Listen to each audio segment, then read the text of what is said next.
আলু তো একবারে মোমের মতো গলে গেছে পুরো। এইভাবে এই স্টাইলে করে খাবেন। আলু মাংস পুরো মাংসটাও সফট। কিছুটা খেয়ে দেখি, দেখুন কতটা সফট হয়েছে। বাবা, এই দেখুন এই স্টাইলে করে খাবেন বন্ধুরা। আজকে করব একদমই অন্য স্টাইলের বিরিয়ানি, যেটা যে করতে আমি 2 কেজি মাংস নিয়েছি। মাংসটা ভালো করে ধুয়ে ম্যারিনেশন করা হয়ে গেছে। দিয়ে এবার আলু নিয়ে নিয়েছি। আলু চুলে ধুয়ে একদম রেডি করা আছে। এখানে আছে পেঁয়াজ কুচি, রসুন, মানে এখানে মাংসর মশলাটা করা আছে। পেঁয়াজটা কুচানো আছে বেরেস্তার জন্য। আর এখানে শুকনো মশলার জন্য নিয়ে নিয়েছি জায়ফল, জয়িত্রী, গোলমরিচ, এলাচ, লবঙ্গ, শুকনো লঙ্কা, দারচিনি, তেজপাতা। আর এটা মিঠা আতর আছে। আর এখানে আছে কেশর, এটা দুধের সাথে গুলিয়ে নেব, পরে এটা নেব। আর এটা ভেজে শুকনো মশলাগুলো ভেজে গুঁড়ো করে নেব। এখানে আছে আমার 1.5 কেজি বিরিয়ানির চাল। দেখুন চালটা একটু ভালো করে দেখে কিনবেন, একদম পুরো বিরিয়ানির চালটাই কিনবেন। চালটা যে ভালো করে কচলিয়ে ধুয়ে নেব। ধুয়ে আধ ঘন্টা মতো ভিজিয়ে রাখবো। কাজগুলো সব এই যে ছাড়িয়ে নিয়েছি, এই যে ঝুরঝুরে করে একদম ঝুরঝুরে হয়ে গেছে। এরপর এই যে একটু লবণ দিয়ে মাখিয়ে রাখবো, জলটা ঝরে যাবে, এতে তাড়াতাড়ি ভাজা হয়ে যাবে বেরেস্তাটা, আর ঝুরঝুরেও হবে বেশ। লবণটা দিয়ে মাখিয়ে রাখবো, তাহলে জলটা ঝরে যাবে। পেঁয়াজের গায়ে যেটুকু জল আছে, ওটা মশলাগুলো নিয়ে নিয়েছি। জলের মধ্যে জলটা গরম হয়ে গেছে, ওর মধ্যে দিয়ে দেবো।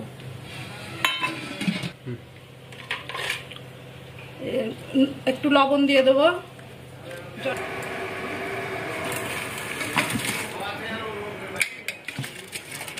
পেঁয়াজটা লবণ দিয়ে মাখিয়ে রেখেছিলাম। এবার এই জল ঝরাতে দিয়ে দেবো।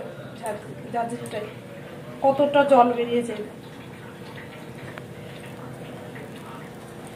জল ঝরিয়ে তারপরে বেরেস্তাটা তৈরি করব। কতটা জল বেরিয়েছে, আরো বেরোবে। এই যে ঝাঁঝরিতে এই করে দিয়েছি।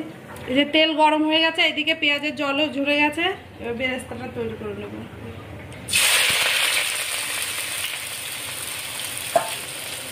অল্প অল্প করে দিয়ে বেরেস্তাটা রেডি করে দেবো। এই বেরেস্তা কটা ভাজা হয়ে গেছে, ওটা মশলাগুলো ভেজে নেব। এদিকে আলু ভেজে নিচ্ছি, আর এদিকে গোটা মশলাটা ভেজে নেব। গোটা মশলাটা ভাজা হয়ে গেছে, এবার একটু হামাল দিস্তায় থেতো করে নেব, গুঁড়ো করে নেব ভালো করে। মাংসটা কষাবো, ওর জন্য গোটা মশলা দিয়ে দিচ্ছি। তেলের পর পেঁয়াজ দিয়ে দেবো তেলে। বিরিয়ানির মাংস কষালে পেঁয়াজটা কুচি করে দেওয়াই ভালো, এতে মাংসের টেস্টটা বাড়ে। পেঁয়াজটা লাল লাল করে ভাজা হয়ে গেছে, এবার মশলাটা দিয়ে দেবো। আদা, রসুন আর লঙ্কা বাটার পেস্ট দিয়ে দেবো। পাকা টমেটো, ওই যে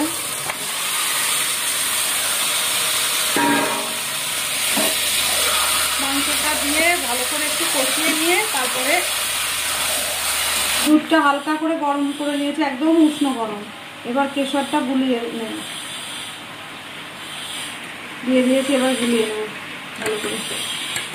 এই মাংসটা 80% রেডি করে নিয়েছি, আর দমে দিয়ে 20% হবে, মানে ফুল একদম মাংসটা রেডি করে নিই। বেরেস্তা কিছু দিয়ে দিচ্ছি মাংসের মধ্যে, হালকা, একদম হালকা পরিমাণে দিয়ে। পরিমাণে একটু গুঁড়ো মশলা দিয়ে দেবো, বিরিয়ানি মশলাটা মাংসের মধ্যে ছড়িয়ে দিয়ে দেবো। হালকা হালকা করে ছড়িয়ে দেবো, একবারে সব ঢেলে দেবো না। রাইসটা দেখো কত সুন্দর হালকা, পুরোটা মানে রাইসটা পুরোটা রান্না করিনি, হাফটা রান্না করেছি আর হাফটা বিরিয়ানি দমে গিয়ে হবে, একদম ঝুরঝুরে করে।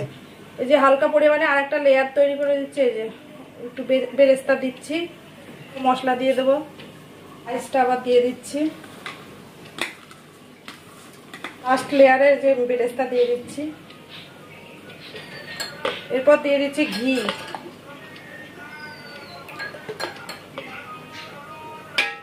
ভালো করে চারিদিকে ছড়িয়ে দিই। গুঁড়ো মশলাটা দিয়ে দিচ্ছি, খড়টা দিয়ে দেবো, কেশরগুলোটা দিয়ে দেবো।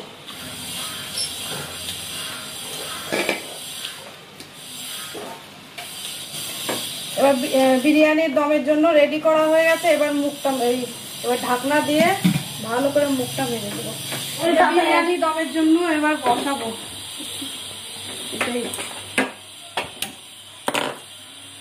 গ্যাসটা কমিয়ে একদম লো ফ্লেমে রেখে বিরিয়ানিটা দম দেবো।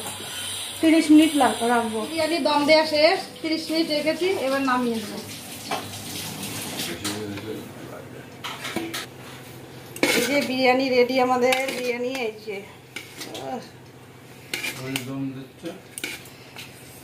দারুণ সেন্ট বেরিয়েছে রে। এরকম স্টাইলে বিরিয়ানি করবেন, এরকম ঝুরঝুরে হবে আর খেতেও খুব সুস্বাদু হবে।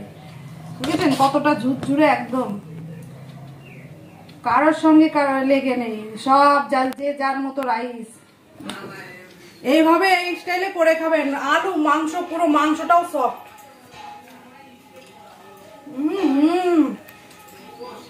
দারুণ দারুণ হয়েছে, দারুণ স্টাইলে করে খাবেন বন্ধুরা, খুবই ভালো লাগবে। দেখেছেন কতটা সফট হয়েছে।